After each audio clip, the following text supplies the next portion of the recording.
Hello again, I'm Yehuda Rosenberg.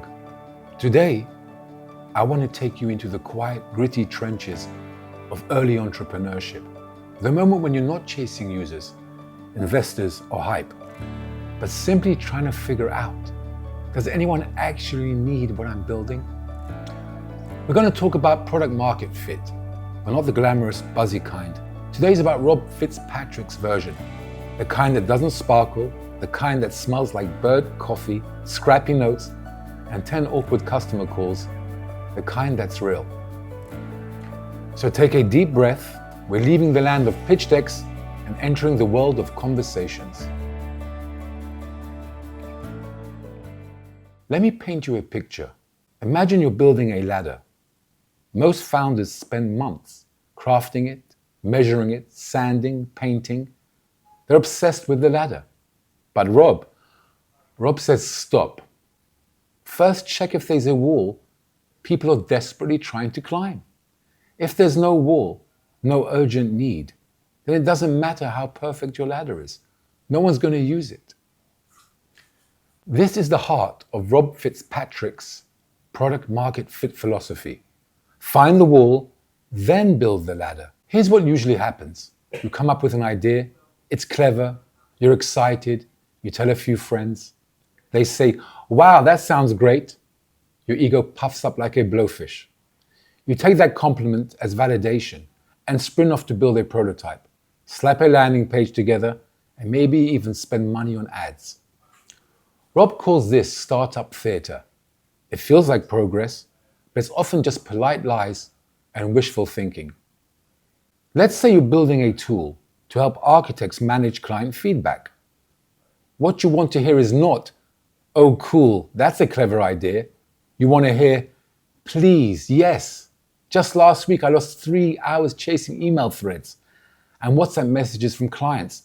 I'd pay you today if this can fix that. That's real. Rob says PMF looks like this.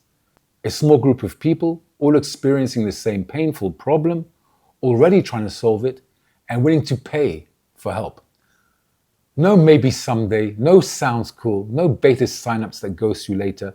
Just, can I start now? You see, when someone's got a splitting headache, they don't need convincing. They don't read your blog. They just want relief. Rob says your job is to build a painkiller, not a vitamin. Vitamins are nice to have. Painkillers are, where have you been all my life? And how do you know if you've got a painkiller? You talk to people. But here's the twist. Most people don't lie on purpose. They lie politely. They don't want to hurt your feelings. So they say nice things like, sounds interesting. Let me know when it's live. I'd probably use that. Rob teaches you to ignore this noise because interest is not demand.